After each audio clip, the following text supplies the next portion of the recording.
Eu acho o seguinte, o neopentecostalismo e a teologia da prosperidade trabalhou os desejos. Os desejos. A palavra de Deus, ela trabalha as necessidades. Certo? Certo.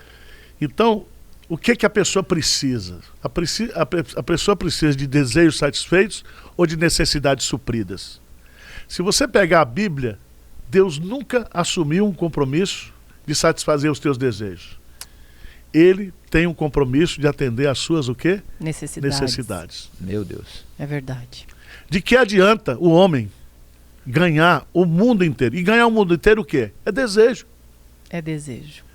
Então, por exemplo, tem os irmãos que vêm agora dessas igrejas, pastor, olha, eu estou aqui na igreja de Pinheiros por causa da Bíblia. Porque eu aprendi Bíblia aqui em 6 meses, o que eu não aprendi em 20 anos. Eu estou cansado de campanha da casa própria, campanha do carro novo. E o que fazer com os nossos desejos, pastor?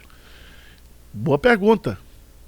O que a Bíblia fala? Agrada-te do Senhor e Ele satisfará os desejos do teu coração. Os nossos desejos, eles quando são santificados, eles servem para o nosso prazer, para a nossa alegria. E Deus sabe disso. Porque Deus não nos faria serem desejantes. Vamos pegar um versículo. Jeremias capítulo 29, versículo 11. Quando está aquela questão lá dos judeus que estavam cativos na Babilônia. Ele diz, eu é que sei que pensamentos tenho que a vosso respeito. Pensamentos de paz e não de mal, para dar o fim que desejais. Você jamais imaginaria que Deus teria colocado o galego na sua vida. Lógico que não. Como?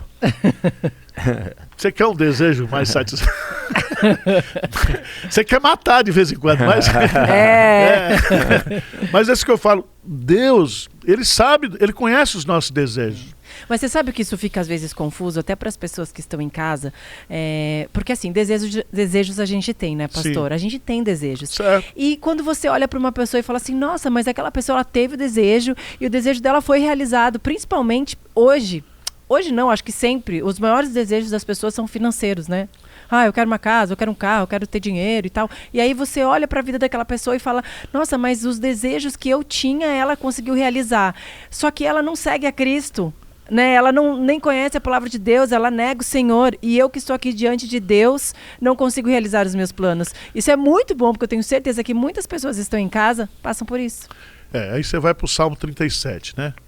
O Salmo 37, Davi coloca justamente essa questão da inveja que o crente tem da prosperidade do ímpio. Né? Exato. Não é isso? Muita gente pensa assim, nossa, eu que estou aqui na igreja, sirvo o Senhor. Mas como é que o Salmo 37 começa? Diz, não te irrites por causa dos malfeitores, nem tenha inveja daqueles que praticam o quê? A iniquidade. Porque aqueles desejos que são satisfeitos ali são desejos, eu diria assim, fugazes. Por exemplo, você é uma mulher, você pode ter o desejo de ter uma bolsa italiana. Um exemplo. Pastor, está repreendido. Você pode ter um desejo de ter 20, 30 pares de sapato, porque mulher gosta de sapato. Sim. Eu acho que isso aí Deus vai lhe dar tranquilamente. Mas isso não é o fim da sua vida.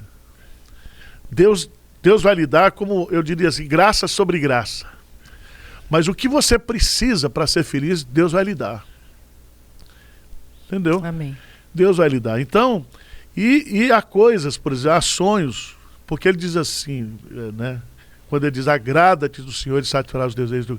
Se os seus desejos são lícitos, se seus desejos são puros, eu desejo assim de um sonho, né? Deus vai lhe dar.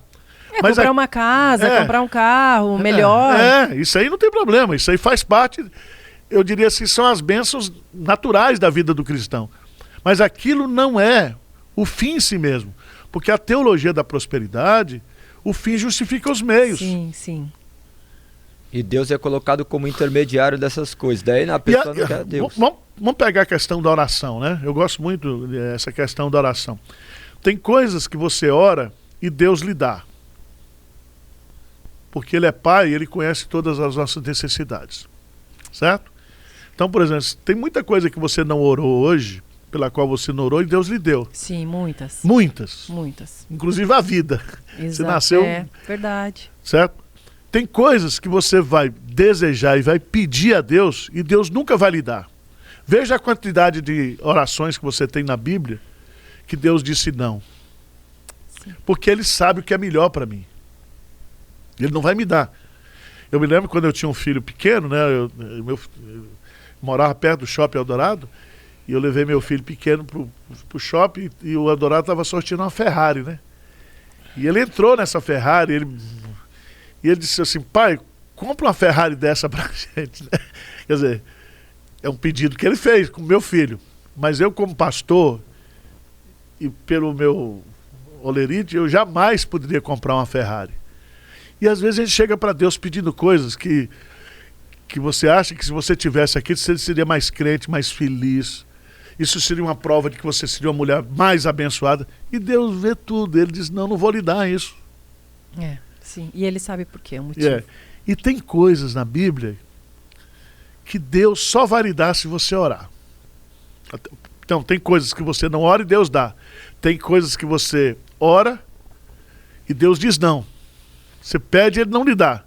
Mas tem coisas que Ele só vai lhe dar se você pedir. Por exemplo, poder do Espírito Santo. Uma coisa simples. Ele diz lá, se você quer poder... Simples e poderosa. E? Porque você precisa. Sim. Quando ele diz assim: se o meu povo que se chama pelo meu nome se humilhar e orar, então eu perdoarei e sararei a sua terra. Então, são promessas condicionais. Ele diz no Salmo 81, abre bem a tua boca e encherei. Então tem coisas que ele... quem usa uma ilustração maravilhosa sobre isso é o pastor Billy Graham, né? Ele disse que quando a gente chegar lá no céu, a primeira coisa que a gente vai ver é um depósito, feito um depósito de correios, né? Os correios. E você vai descobrir lá que tem muita encomenda que era para você, mas você não pediu. É verdade. Por isso que a Bíblia fala: pedi, o quê? Dar-se-vos-á. Porque eu não sei se você tem esse problema. Por exemplo, eu não sei a vontade de Deus. Então eu vou pedir. Eu sei que Ele vai me dar porque Ele quer o melhor para mim. Tá certo? Então eu peço. Eu não preciso fazer porque tem gente que quer fazer um curso sobre como saber a vontade de Deus para orar, né? Você não encontra isso na Bíblia em lugar nenhum. Aliás, ele diz: pedi, dá-se-vos-á, pois todo aquele que pede o quê? Recebe. Não recebe o que pede, mas Ele quer que a gente peça. Tá certo? Então nós estamos orando. Por exemplo, eu peço. Você acha que no domingo eu vou pregar e eu não quero ver conversões? Claro. Eu falei: Senhor, converta todo mundo que estiver aqui, quebranta, eu quero ver. Quer dizer, agora, se Deus vai dar é outra coisa.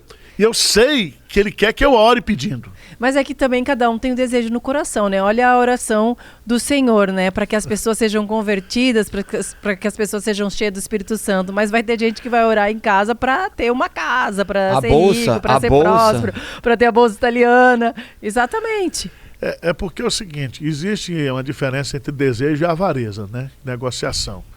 O que a teologia da prosperidade trabalha usando a religião são os ídolos do nosso coração.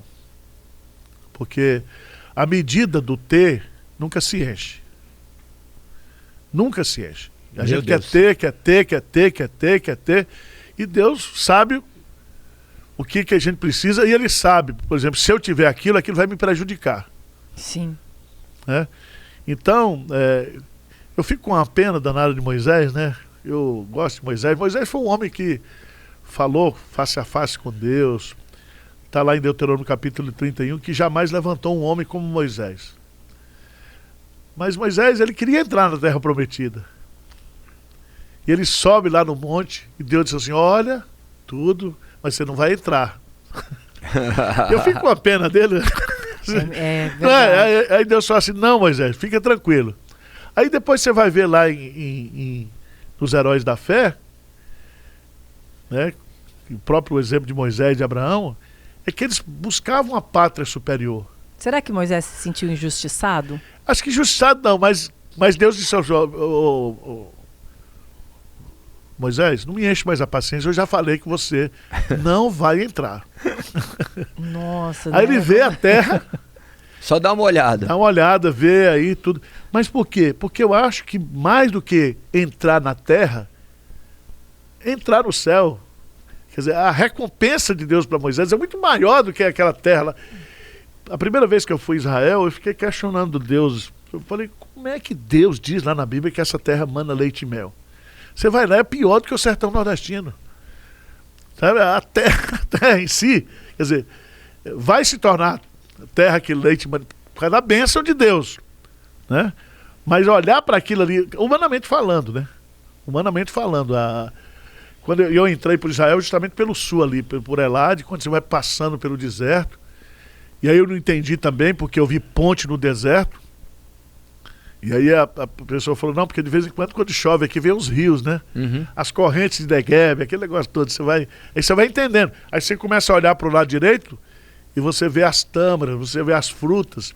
Aí você vê que aquela terra realmente mana leite com a bênção de Deus, né? Sim.